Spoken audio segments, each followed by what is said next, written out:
प्यारे छात्रों, स्वागत है आपका आपके अपने ही YouTube channel A1 study point में। मैं कुमार चंदन करता हूं आपका अभिनंदन। तो प्यारे छात्रों, आज हम जानेंगे बहुपद के बारे में। आज हमारा जो टॉपिक है वो बहुपद चैप्टर का है, ठीक है। तो सबसे पहले हम ये जानें कि बहुपद किसे कहते हैं। सबसे पहले हम ये जानने का प्रयास करेंगे कि बहुपद किसे कहते हैं, ठीक है। तो आइए स्टार्ट करते हैं। ध्यान दीजिएगा, ये क्लास 10th के लिए है। बहुपद डॉक्टर केसी सिन्हा बुक से हम चल रहे हैं, ठीक है। तो ध्यान दीजिएगा, ध्यान दीजिए, ध्यान दीजिए। ध्यान आपका किधर है? ध्यान भटकाइएगा तो आप जो है यहाँ से 5-6 नंबर आप खो दीजिएगा।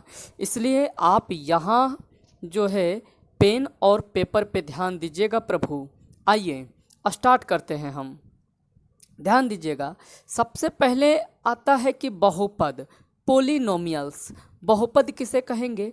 तो इसका परिभाषा है कि चर x का ऐसा बीजीय व्यंजक जिसमें x के केवल धनात्मक घात को आरोही या अवरोही क्रम में रहता है।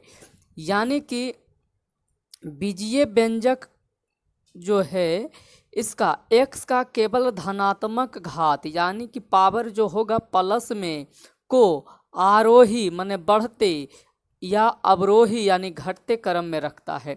घात का मतलब पावर, बढ़ते क्रम। बढ़ते क्रम कहने का मतलब कि जैसे 1 2 3 4 5 6 7 ये आपका बढ़ते क्रम में हो गया। जैसे घात बोला है कि बढ़ते क्रम में होना चाहिए, घात बढ़ते क्रम में। तो देखिए यहाँ x पर पावर 2 है और यहाँ x पर पावर कुछ नहीं है, तो इसका मतलब 1 है। तो ध्यान दीजिएगा, ये बढ़ते क्रम नहीं, ये घटते क्रम। उदाहरण थोड़ा सा उल्टा पुल्टा हो गया, ध्यान दीजिएगा। ये इसका उदाहरण हो गया और ये इसका उदाहरण हो गया। देखिए यहाँ तक ये सही लिखा होगा, 1 2 3 4 5 6 7 ये सही है। लेकिन ये जो उदाहरण दिया गया है ये इसका हो जाएगा और ये वाला इसका हो जाएगा, ठीक है। तो ध्यान दीजिए कैसे बढ़ते क्रम में बोला था। तो देखिए यहाँ x पर पावर कुछ नहीं है तो 1 है और यहाँ x पर पावर कुछ कितना है 2 है, तो 1 के बाद हो गया 2। इसका मतलब ये हुआ कि घात यहाँ बढ़ते रूप में जा रहा है। देखिए पहले 1 था फिर 2 हो गया। उसके बाद यहाँ देखिए, यहाँ घात के रूप में कुछ नहीं है तो 1 है, तो 1 और यहाँ x का घात 2, यहाँ x का घात 4 यानी 1 2 4। तो 1 के बाद 2, 2 के बाद आ गया 4, तो ये बढ़ते क्रम में हो गया, ठीक है। तो बढ़ते क्रम का उदाहरण यहाँ हो गया और ये घटते क्रम का उदाहरण यहाँ हो गया। घात यहाँ घटते क्रम में होना चाहिए है। देखिए x पर पावर 2, यहाँ x पर पावर 1। इसका मतलब ये हुआ कि 2 के बाद 1 आ गया, इसका मतलब घट गया ना। अरे बोलिए ना, घट गया। तो घट गया तो ये घटते क्रम में हो जाएगा। यहाँ 5x पर पावर 4, यहाँ x पर पावर 2, यहाँ x पर पावर कुछ नहीं है तो 1 है, यानी कि 4 के बाद 2, 2 के बाद 1, तो ये घटते रूप में है। इसका मतलब ये हो गया घटते क्रम में, ठीक है। आइए अब नोट पॉइंट पे ध्यान देंगे। नोट पॉइंट पे, नोट में बोला गया है कि बहुपद होने के लिए घात यानी पावर ऋणात्मक और दशमलव में नहीं होना चाहिए, ठीक है। यानी कि घात जो होगा ऋणात्मक और दशमलव में नहीं होना चाहिए, ठीक है। जैसे में हम उदाहरण देखिए यहाँ चल देते हैं, ध्यान दीजिएगा। देखिए बोला है ना कि घात जो है ऋणात्मक में नहीं होना चाहिए, यानी कि पावर जो होगा, पावर यानी कि घात बोला है कि माइनस में नहीं होना चाहिए, माइनस में नहीं होना चाहिए और दशमलव में नहीं होना चाहिए, और दशमलव में जो है नहीं होना चाहिए। कैसे? तो आइए इसका 1-2 एग्जाम्पल हम चल लेते। ध्यान दीजिए, यहाँ 5x पर पावर -3 है, तो बताइए घात जो बोला है कि घात ऋणात्मक नहीं होना चाहिए, और जबकि घात यहाँ ऋणात्मक है तो हम कहेंगे कि ये बहुपद नहीं होगा। यहाँ 7x पर पावर -8 प्लस 6x-2। यहाँ देखिए घात, अरे भाई x यहाँ है, x का घात -8 यानी ऋणात्मक। अब बोला था कि ऋणात्मक नहीं होना चाहिए, तो हम कहेंगे कि ये ऋणात्मक है, इसलिए यह बहुपद नहीं होगा। ठीक है।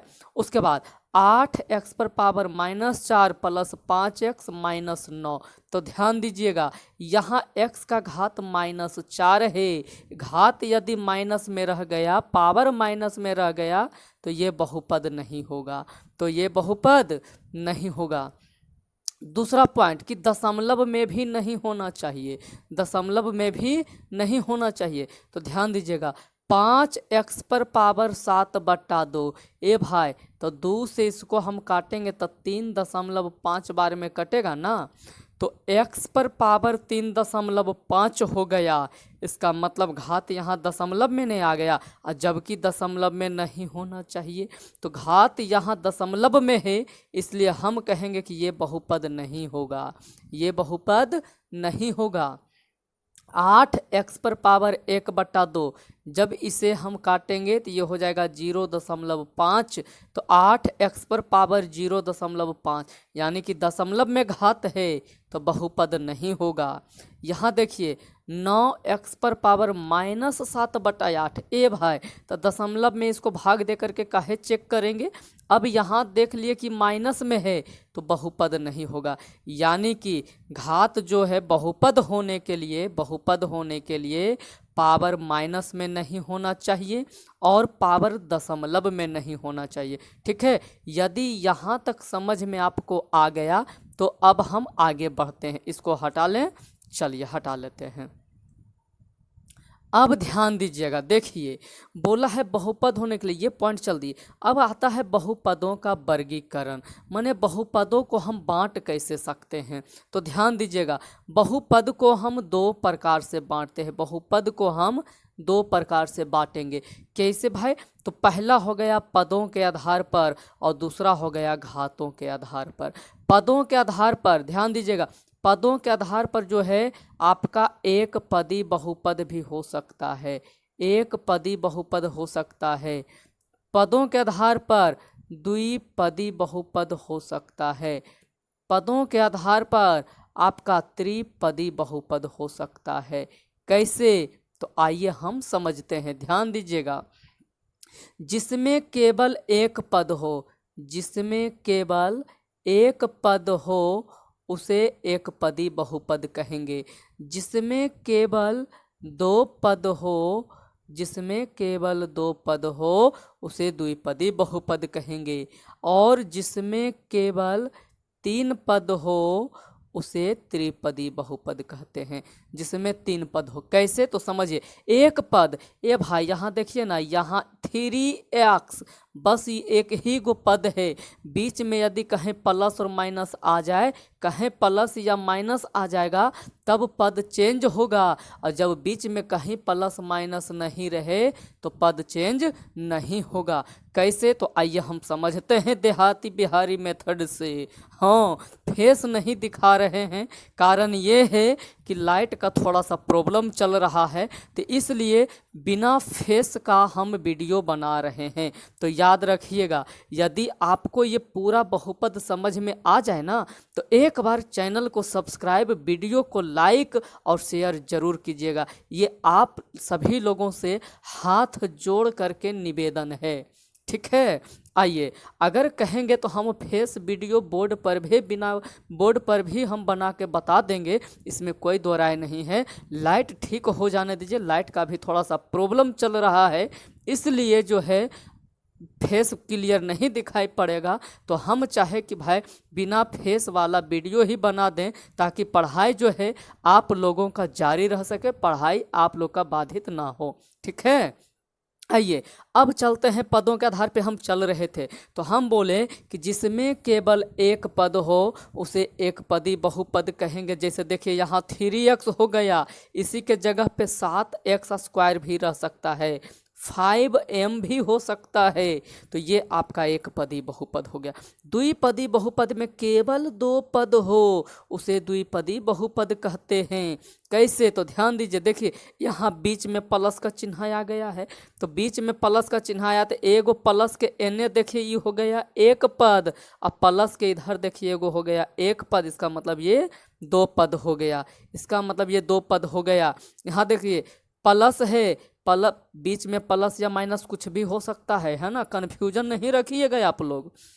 देखिए तो ये हो गया 7x² और ये हो गया 9, तो ये एक पद और ये एक पद, तो यहाँ पे टोटल हो गया 2 पद, इसलिए कहेंगे ये द्विपदी बहुपद हो गया। ठीक है। त्रिपदी बहुपद में जिसमें केवल 3 पद हो, तो देखिए 3 पद कैसे होगा, तो यहाँ पर प्लस है, यहाँ भी प्लस है, हम क्या बोले कि प्लस के जगह माइनस भी हो सकता है। तो देखिए ये हो गया 6x³ और प्लस में हो गया 5x, अब प्लस हो गया 9, तो यहाँ देखिए यहाँ आपका 3 पद है, 1 2 3, तो इसे हम कहेंगे त्रिपदी बहुपद। त्रिपदी बहुपद थोड़ा सा क्या हो गया कि देखिए यहाँ जो है ना मक्खी थोड़ा सा हमको परेशान ज़्यादा ही कुछ कर रहा है। ठीक है, तो इसके लिए आप लोग माइंड मत कीजिएगा, है ना। मक्खी का वो उसका अपना ये काम है, वो अपना कर रहा है, हम लोग अपना काम करते हुए चलेंगे। ठीक है, चलिए अब आगे बढ़ते हैं। अब घातों के आधार पर आते हैं। घातों के आधार पर तो समझिए, एक घाती बहुपद सबसे पहले आता है। एक घाती बहुपद तो जिसमें केवल एक घात हो, जिसमें केवल एक घात हो, एक घातीय बहुपद कहलाएगा। जिसमें केवल एक घात हो, एक घातीय बहुपद कहलाएगा। ध्यान दीजिएगा, तो सबसे पहले इसका हम लिख लेते हैं व्यापक रूप। व्यापक रूप, आइए व्यापक रूप इसका क्या होता है? इसका व्यापक रूप होता है ax + b, जहाँ हम कह देंगे कि a does not equal to 0, A जो है 0 के बराबर नहीं होना चाहिए। ए जो है 0 के बराबर नहीं होना चाहिए, बराबर यहाँ कटा हुआ है इसलिए बराबर नहीं होना चाहिए। ठीक है, जैसे देखिए यहाँ ए जो होगा एक वास्तविक संख्या होगा, ए जो होगा वास्तविक संख्या होगा, यानी ए बिलोंग्स टू रियल नंबर। ये सबसे इम्पोर्टेंट पॉइंट है, ए बिलोंग्स टू रियल नंबर, यानी कि ए जो होगा एक वास्तविक संख्या होगा। अब ध्यान दीजिए, जैसे में हम उदाहरण इसका चल लेते हैं। जैसे ध्यान दीजिएगा, जैसे हम बोल दिए, जैसे यदि हम बोल दें 3x - 1, तो देखिए यहाँ x पर घात कितना है? एक ना है जी, एक ना है, तो इसलिए ये कहलाएगा एक घाती बहुपद। ठीक है, जैसे यदि हम बोल दें 5x + 2, 5x + 2, तो यहाँ भी x का घात एक है, इसलिए एक घातीय बहुपद। यदि हम लिख दें √2x - 9, तो यहाँ भी x का घात कुछ नहीं है, इसका मतलब है कि एक है, इसलिए ये हो जाएगा एक घातीय बहुपद। ठीक है, तो हम समझ रहे हैं कि आपको एक घातीय बहुपद पूरा क्लियर समझ में आ गया। अब बात करते हैं द्विघातीय बहुपद का। द्विघातीय बहुपद का तो सबसे पहले इसका हम व्यापक रूप लिख लेते हैं। सबसे पहले हम इसका व्यापक रूप लिख लेते हैं, तो ध्यान दीजिएगा, व्यापक रूप इसका होता है ax² + bx + bx और +c। ठीक है, जहाँ हम लिखेंगे कि a does not equal to 0, A 0 के बराबर नहीं होना चाहिए, और हम कहेंगे कि a b c belongs to real number, belongs to real number. कहने का मतलब ये हो गया, कहने का मतलब हमारा ये हो गया है ना कि ए बी सी जो होगा एक वास्तविक संख्या होगा। कैसे भाई? तो आइए यहाँ हम एकागो उदाहरण चल लेते हैं, उदाहरण चलते हैं। जैसे में हम देखेंगे द्विघातीय बहुपद का, देखिए x² माइनस एक्स प्लस 1। ठीक है, मक्खी थोड़ा सा कुछ ज़्यादा ही परेशान कर रहा है। आज फर्स्ट वीडियो बना रहे हैं पेपर पर, इसलिए उसको भी उत्सुकता है कि हम भी जा कर के पढ़ें। ठीक ना, इसलिए थोड़ा सा ज़्यादा कुछ जो है वो भी एक्साइटेड हो गया। तो आप लोग इसको माइंड में नहीं लीजिएगा कि भैया के पेपर पर तो मक्खी आ जाता है। ए भाई, वो भी तो एक जीवे ना है। हाँ, तो वो भी एक जीव है, तो उसको तो हम भगा नहीं ना सकते हैं। क्या कीजिएगा, थोड़ा सा उसको भी उत्सुकता जगह है, तो आप लोग इसके माइंड नहीं कीजिएगा। यदि आप लोग को उतारना होगा ना, तो ये देखिए आपका पूरा पेपर खाली है, वीडियो रोक करके आप देख लीजिए ना, इसको उतार लीजिए कॉपी में। ठीक ना, चलिए आगे बढ़ते हैं। देखिए यहाँ से तो हम बोले द्विघातीय बहुपद में घात के रूप में 2 होगा। तो देखिए सबसे पहले यहाँ घात के रूप में कितना है, तो सबसे पहले यहाँ घात के रूप में 2 है, तो हम कहेंगे ये द्विघातीय बहुपद होगा। अरे भाई, द्विघातीय बहुपद यहाँ है ना, इसी का तो उदाहरण हम यहाँ चल रहे हैं। ठीक है, और हम चल देते हैं। जैसे यदि लिख देंगे √2x² माइनस 5x प्लस 3। ठीक है, तो यहाँ देखिए घात के रूप में 2 है, घात के रूप में 2 है, तो ये हो जाएगा द्विघातीय, ये हो जाएगा द्विघातीय बहुपद। और हम चल देते हैं, ध्यान दीजिएगा, और हम चल देते हैं x² माइनस 1, यहाँ भी घात के रूप में 2 है, तो ये भी द्विघातीय बहुपद हो जाएगा। बताइए यहाँ तक आपको कोई दिक्कत हुआ? यहाँ तक आपको कोई दिक्कत नहीं ना हुआ है। अब बढ़ते हैं हम आगे, अब आते हैं त्रिघातीय बहुपद में। अब बात करेंगे हम त्रिघातीय बहुपद का। ध्यान दीजिएगा, हम बोले जिसमें केवल 3 घात हो, 3 घात हो, 3 घात हो तो वह त्रिघातीय बहुपद कहलाएगा। त्रिघातीय बहुपद का हम व्यापक रूप सबसे पहले लिखेंगे। आइए सबसे पहले हम व्यापक रूप देखते हैं कि इसका व्यापक रूप क्या होता है। ध्यान दीजिएगा, देखिए इसका व्यापक रूप होता है ax³ plus bx² plus cx plus d। ठीक है, और जहां हम लिख देंगे कि a does not equal to 0, इसलिए कि यदि a 0 के बराबर हो जाएगा, a यदि 0 हो गया तो ये तो पावर 3 खत्म ना हो जाएगा, तो 3 ये खत्म हो गया, चूंकि ये 0 बन जाएगा, और 3 खत्म होगा तो ये त्रिघातीय बहुपद नहीं कहलाएगा। ठीक ना, और यहाँ लिख देते हैं कि जहाँ a b c d belongs to real number, यानी कि ABCD जो होगा एक वास्तविक संख्या होगा। जैसे आइए, जैसे हम समझते हैं उदाहरण के माध्यम से, जैसे में हम समझ लेते हैं कि देखिए यहाँ से 2x³ माइनस 5x² प्लस 3। तो ध्यान दीजिए यहाँ घात के रूप में देखिए ना कितना है, यहाँ घात के रूप में देखिए ना कितना है, 3 है, तो हम कहेंगे कि ये त्रिघातीय बहुपद है। समझिए, घात के रूप में जो जितना बड़ा पावर रहेगा उसका उतना ही घातीय बहुपद होगा। तो यहाँ देखिए घात 3 भी है, घात 2 भी है, लेकिन सबसे बड़ा 3 है, इसलिए कहेंगे कि ये त्रिघातीय बहुपद होगा।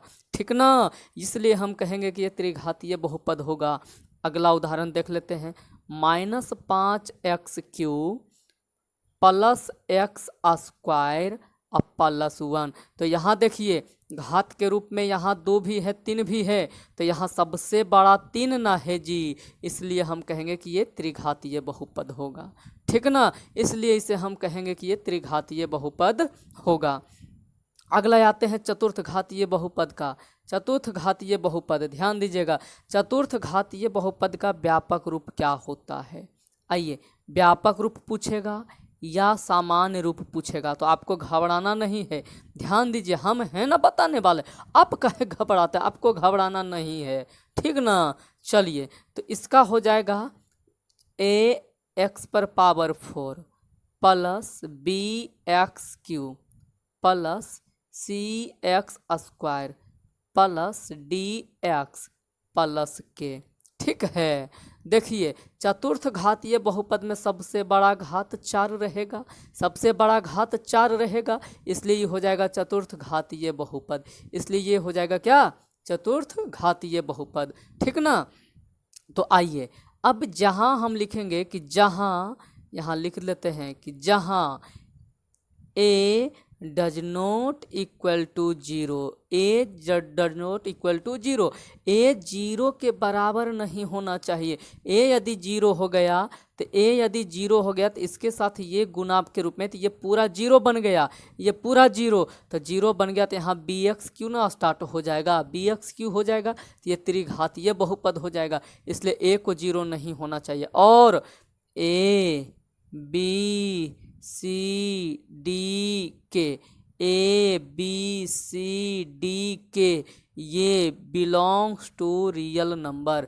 बिलोंग्स टू रियल नंबर, यानी ए बी सी डी के जो होगा ये जो होगा ये वास्तविक संख्या होगा। ये क्या हो जाएगा, ये जो होगा वास्तविक संख्या होगा। देखिए थोड़ा सा आ जाता है, आइए अब ध्यान दीजिएगा।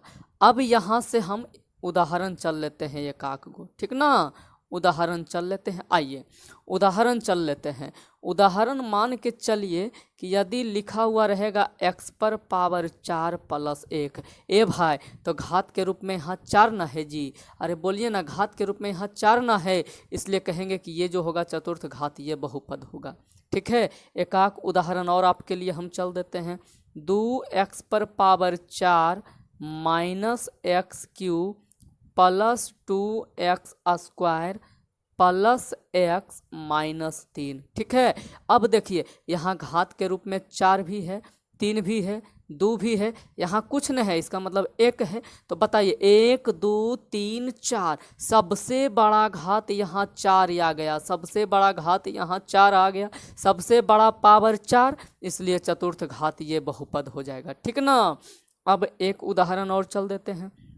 -7 x पर पावर 4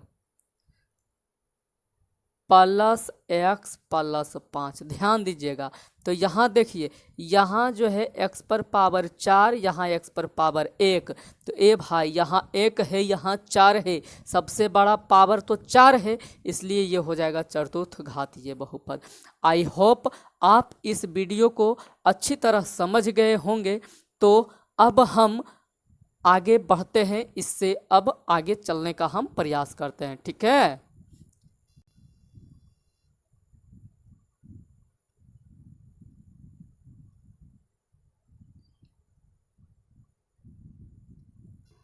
चलिए आइए अब हम समझते हैं शून्यकों से संबंधित। अब हम समझेंगे शून्यकों से संबंधित कि शून्यकों से संबंधित क्या कुछ नियम कहता है। ठीक है, तो आइए ध्यान दीजिएगा। पहला नोट पॉइंट हम लिखे हैं कि यदि आलेख एक सरल रेखा हो तो एक घातीय बहुपद होगा, तो एक घातीय बहुपद होगा। सरल रेखा पहले समझ लेते हैं, ध्यान दीजिएगा। पहले हम कुछ रेखा खींच ले, ध्यान दीजिए। ये जो पड़ी हुई जो रेखा है इसको हम बोलते हैं एक्स अक्ष, इधर एक्स हो जाता है और इधर एक्स डैश। ठीक है, और ये पड़ी हुई जो ये जो खड़ी रेखा, ये खड़ी रेखा, ध्यान दीजिए, ये खड़ी रेखा हो गया और ये पड़ी रेखा हो गया। ठीक है, तो ये खड़ी रेखा को हम लोग बाई अक्ष बोलते हैं, बाई अक्ष, ये बाई हो जाएगा, ये बाई डैश हो जाएगा। ठीक है, अब ध्यान दीजिए, अब यहाँ ध्यान देना है कि यदि एक सरल रेखा हो, यदि आलेख एक सरल रेखा कहने का मतलब एकदम एक सीध में, तो एक घातीय बहुपद होगा। तो कैसा बहुपद होगा, एक घातीय बहुपद होगा। ध्यान दीजिएगा, तो एक घातीय बहुपद होगा। और जब एक घातीय बहुपद होगा तो शून्यक जो होगा, शून्यकों की जो संख्या होती है, शून्यकों की जो संख्या होगी, शून्यकों की संख्या 1 होगी, शून्यकों की जो संख्या होगी, शून्यकों की संख्या 1 होगी। ठीक है, तो आइए, तो यहाँ देखिए एक जगह काटा है, एक अक्ष को एक जगह काट रहा है, तो कहेंगे कि इसके शून्यकों की संख्या 1 होगा। ठीक है, अब नोट पॉइंट दूसरा कहता है यदि आलेख परवलय हो तो द्विघातीय बहुपद होगा। ठीक है, यदि आलेख जो है परवलय हो तो द्विघातीय बहुपद होगा। परवलय कहने का मतलब कैसे, तो ध्यान दीजिए, एक हम कर देंगे खड़ी रेखा और एक खींचेंगे पड़ी रेखा। ये जो पड़ी हुई जो रेखा है इसको बोलते हैं एक्स अक्ष और इसको हम लोग बोलते हैं बाई अक्ष। ठीक है, अब ध्यान दीजिएगा क्या बोला है नोट पॉइंट कि यदि आलेख परवलय हो तो द्विघातीय बहुपद होगा, तो द्विघातीय बहुपद होगा। परवलय के रूप कहने का मतलब है कि कुछ इस प्रकार से होगा, कुछ इस प्रकार से। ठीक है, तो इस प्रकार से जब होगा तो ये द्विघातीय बहुपद होगा और यहाँ जो शून्यकों की संख्या होगी 2 होगी, यहाँ जो शून्यकों की संख्या होगी वो 2 होगा, शून्यकों की संख्या 2। ठीक है, चूंकि द्विघातीय बहुपद है, द्विघात कहेगा तो शून्यक 2 होगा, द्विघात कहेगा तो शून्यक 2 होगा। अब ध्यान दीजिए नोट पॉइंट तीसरा कहता है एक्स अक्ष को जितनी बिंदुओं पर काटेगा, एक्स अक्ष पर जितनी बिंदुओं पर काटेगा शून्यकों की संख्या उतनी ही होगी। तो अब आइए यहाँ समझते हैं कि कैसे होगा भाई। तो ध्यान दीजिएगा, ध्यान दीजिए, देखिए क्या बोला है कि एक्स अक्ष को जितनी बार काटेगा, है ना, शून्यकों की संख्या उतनी ही होगी, है ना। तो अब ध्यान दीजिएगा, अब इसके उदाहरण को हम यहाँ समझते। ध्यान दीजिए, पहले हम क्या बोले थे कि एक पड़ी रेखा और एक खड़ी रेखा, सॉरी एक खड़ी रेखा और एक पड़ी रेखा। तो पड़ी रेखा को एक्स अक्ष बोलते हैं और खड़ी रेखा को बाई अक्ष बोलते हैं। ठीक है, अब ध्यान दीजिए, देखिए तो बोला है कि एक्स अक्ष को जितनी बार काटे, देखिए यहाँ से ऐसे करके गया है, ई वाला एक्स अक्ष हो गया। तो एक्स अक्ष को देखिए इसको कितना बार काटा गया है, तो देखिए यहाँ एक बार यहाँ 2 बार और एक बार यहाँ 3 बार, 3 बार ना काटा गया है, 1 2 3। तो यहाँ जो शून्यकों की संख्या होगी, यहाँ शून्यकों की जो संख्या होगी 3 होगी, शून्यकों की संख्या 3, शून्यकों की संख्या कितना होगा 3 होगा। काहे भाई, तो ई वाला एक्स अक्ष को 3 जगह काटा है, 1 2 3। ठीक है, एक उदाहरण और हम चल लेते, ध्यान दीजिए, देखिए ये हो गया बाई अक्ष, ये हो गया एक्स अक्ष। ठीक है, ये एक्स अक्ष हो गया और ये बाई अक्ष हो गया। ठीक है, तो अब ध्यान दीजिएगा, इस प्रकार से कोई आकृति रहेगा, इस प्रकार से कोई आकृति रहेगा।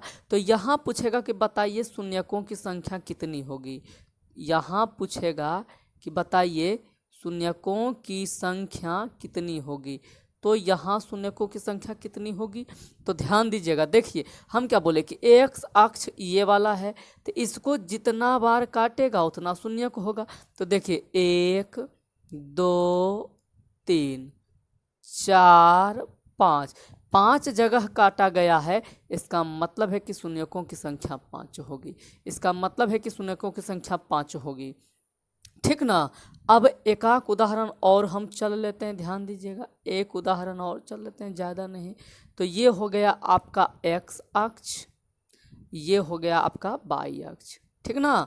अब यहाँ बताइए आप हमको कि यहाँ जो है एक्स अक्ष को कितनी बार काटा गया, यहाँ एक्स अक्ष को कितनी बार काटा गया है। ये वाला एक्स अक्ष हो गया, तो देखिए 1 2 3 4।